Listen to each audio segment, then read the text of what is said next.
Femmes d'ombre, femmes de lumière. Bonjour à vous qui nous écoutez, Florian Dai vous amène aujourd'hui à la rencontre de Tammy Turner. Bonjour tout le monde et bienvenue dans cet épisode de Femmes d'ombre, femmes de lumière. Aujourd'hui en compagnie de Tammy Turner, une femme originaire donc des États-Unis mais qui a vécu à Taïwan pendant environ 40 ans. Vous l'avez déjà entendu juste précédemment si vous écoutez le programme du jour dans son entièreté, puisqu'elle était interviewée dans le décryptage de Sasa au sujet de la décroissance. Et aujourd'hui, nous faisons dans cette émission un petit retour en arrière sur son parcours. Elle nous explique comment elle est arrivée à Taïwan et ce qu'elle y a fait les premières années. I answered a dare from a friend. J'ai relevé le défi d'une amie sinologue et cinéaste. Je connaissais aussi d'autres anthropologues qui étudiaient les peuples autochtones de Taïwan. C'était en quelque sorte le début de l'ouverture de Taïwan, ce qui a favorisé la communication entre les personnes qui étudiaient le Japon ou la culture autochtone japonaise, avec aussi celles qui s'intéressaient à la culture autochtone de Taïwan et aux peuples austronésiens. Il y avait aussi des sinologues et bien sûr, la Chine ne s'étant pas ouverte, cela limitait considérablement les possibilités d'apprentissage, tant linguistique que culturel. Donc Taïwan était devenu un haut lieu de la sinologie. De nombreux pays ont développé des disciplines dites d'études chinoises ou asiatiques et je connaissais ces personnes aux États-Unis. Et puis, une de mes amies, sinologue et cinéaste, était déjà allée à Taïwan et en revenait, et elle m'a en quelque sorte mise au défi de venir découvrir l'île. Et comme je venais de sortir de l'université depuis peu, c'était le genre de choses à faire. J'ai travaillé au Club Med dès ma sortie de l'université, aux Bahamas entre autres, et j'ai côtoyé beaucoup de francophones à l'époque. Mais pour une américaine, c'était le goût de travailler avec des gens très différents. Et puis de retour aux États-Unis, c'était un peu ce moment où je me suis dit, bon, il est temps de faire autre chose. J'ai demandé à Tammy Turner quelles étaient ses premières impressions en arrivant à Taïwan. It was very humid. So I'm originally from Las Vegas, Nevada. Il faisait très humide. Je suis originaire de Las Vegas, dans le Nevada. C'est probablement l'un des endroits les plus secs et désertiques qui existent. J'ai l'habitude des paysages désertiques et j'ai appris à les apprécier. En arrivant à Taïwan, où tout est luxuriant et verdoyant, on ressent dès la sortie de l'avion l'humidité et la chaleur. Taïwan était encore sous la loi martiale à mon arrivée. Il y avait ce dont on parlait et ce dont on ne parlait pas. Comme je connaissais des sinologues et des cinéastes, j'ai rapidement rencontré des gens qui remettaient déjà en question le statu quo et qui avaient des points de vue différents sur la vie. Des gens qui voulaient documenter, mais qui devaient le faire sans être censurés. J'ai donc commencé à côtoyer le secteur culturel et artistique à mon arrivée. Les affaires autochtones étaient toujours si peu connues, inaccessibles. Je n'étais pas encore au cœur des débats sociaux à Taïwan. Je connaissais des choses sur les autochtones grâce à des amis anthropologues, mais certains cachaient encore leur identité autochtone. Et il n'y avait pas vraiment de fierté d'être autochtone. Et la plupart des Taïwanais s'identifiaient encore comme chinois. Donc quand je suis arrivée à Taïwan, c'était un espace identitaire très différent. Space in terms of identity. Pour ce premier voyage, elle est restée à Taïwan pendant 9 mois, puis elle est rentrée aux États-Unis mettre de l'ordre dans ses affaires avant de revenir à Taïwan, puisque au bout de ces 9 mois, elle savait déjà que c'était là qu'elle voulait vivre. From cultural perspective or language or just learning about. D'un point de vue culturel, linguistique ou simplement pour découvrir un monde différent et l'expérience de la langue. Je veux dire, même si le chinois est la langue qui a fini par dominer, c'est vraiment une langue qui m'a permis de m'exprimer d'une manière que je n'avais pas avec d'autres langues. Apprendre à devenir une personne avec ses propres idées et à s'exprimer en chinois était vraiment fascinant. Je ne vivais pas dans des environnements où j'utilisais beaucoup l'anglais. En fait, j'ai été constamment exposée à des environnements exclusivement sinophones. Et cela m'a en quelque sorte forcée à vouloir mieux vivre en étant capable de communiquer. C'est la première chose. Ensuite, il y a l'exploration de la nature taïwanaise. Malgré une population relativement importante sur un territoire très restreint, il y avait la topographie, les zones naturelles, les zones biologiques et tout ce qui caractérise Taïwan, mais qui reste souvent absent des échanges avec le reste du monde. Pourtant, la nature a été l'une des nombreuses raisons pour lesquelles les étrangers sont venus et sont restés à Taïwan. C'était un endroit vraiment préservé et totalement sauvage, au sens propre du terme, non cultivé. Pour le comprendre, il fallait s'en approcher et c'était très facile.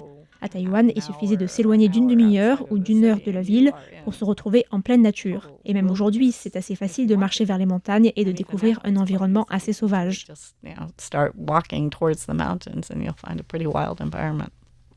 Au début, Tammy a donné quelques cours individuels Et puis, elle a passé surtout le plus clair de son temps à apprendre le chinois mandarin. Elle explique qu'elle gagnait juste assez pour payer ses frais d'inscription et qu'elle apprenait beaucoup par elle-même aussi. Elle vivait simplement et a acquis un niveau suffisant pour devenir traductrice et ensuite ouvrir sa propre agence de traduction, la Pristine Company, une agence qui travaille sous forme coopérative avec des traducteurs et traductrices de différentes langues aussi, pas seulement entre l'anglais et le chinois. Aujourd'hui, cette compagnie existe toujours et elle est surtout spécialisée dans les domaines de l'écologie. That's now, That's but now. along the way, C'est le cas aujourd'hui, mais en tant que propriétaire d'une entreprise comptant jusqu'à 40 employés, ça a évolué. J'ai beaucoup travaillé pour le gouvernement central. Une grande partie de sa communication avec le reste du monde a été gérée par certains de nos premiers projets. On ne faisait que traduire pour le gouvernement. On leur disait « vous devez faire ceci » et on proposait, sans y être invité, des solutions pour améliorer la communication sur certains points. C'était principalement du droit environnemental au départ. On apportait des suggestions pour améliorer la communication, pour que chacun puisse au moins connaître la législation. Ça a aidé le gouvernement à avoir des documents déjà prêts pour communiquer avec les étrangers. C'était très important de participer au premier débat sur comment Taïwan pouvait communiquer sur les lois environnementales qui existent et que toutes les parties doivent connaître. Tammy Turner a ainsi travaillé en coopération avec le gouvernement, non seulement pour traduire des textes de loi dans le domaine de l'environnement, mais aussi de l'économie. Ensuite, je suis très impliquée aussi dans l'économie, au département des services d'investissement qui fait partie du ministère de l'économie. C'est une organisation inter-institutionnelle qui s'efforce de fédérer tous les secteurs d'activité. C'est un peu comme le service marketing du gouvernement. Ça m'a donné une bonne expérience pour faire partie de la machine, de voir ce que la machine essaie de faire. Taïwan, petit à petit, définissait ce qu'il voulait être. J'étais principalement une communicante, mais notre façon de communiquer leur a permis d'y parvenir. J'ai donc été l'une des premières à permettre aux internationaux de s'implanter à Taïwan. En parallèle, Tammy était aussi très impliquée dans d'autres mouvements sociaux. Du fait de travailler sur les questions environnementales, elle a aussi eu accès à de nombreuses initiatives qui existaient et qu'elle a souhaité encourager. Mais comment trouver un équilibre entre d'un côté se mettre au service du gouvernement et de l'autre se mettre plus au service de l'humain et de l'environnement? Est-ce que c'est pas un peu paradoxal parfois? J'ai toujours été impliquée dans des actions sociales et communautaires. J'aime analyser les facteurs qui sous-tendent les choses et qu'il s'agisse d'un système économique ou social, ils ont leur fondement. J'ai donc toujours cherché à analyser ces facteurs et à identifier clairement les impacts négatifs. En travaillant avec le ministère de l'économie et en l'aidant à élaborer un message marketing, un message très large et efficace sur une longue période, on a pu constater que son succès avait un impact négatif important. Vous pouvez le constater simplement en vivant ici à Taïwan et en observant le rythme de développement et les problèmes qui y sont liés, qu'il s'agisse de la pollution ou autre. Les domaines sociaux sont, je pense, un domaine à part à Taïwan. À Taïwan, on observe une approche plus sociale, voire égalitaire. Tout le monde ne trouvera pas forcément qu'une certaine action est juste, mais au moins il y a la sensation qu'on pourrait atteindre une certaine équité. On croit encore que l'équité existe à Taïwan.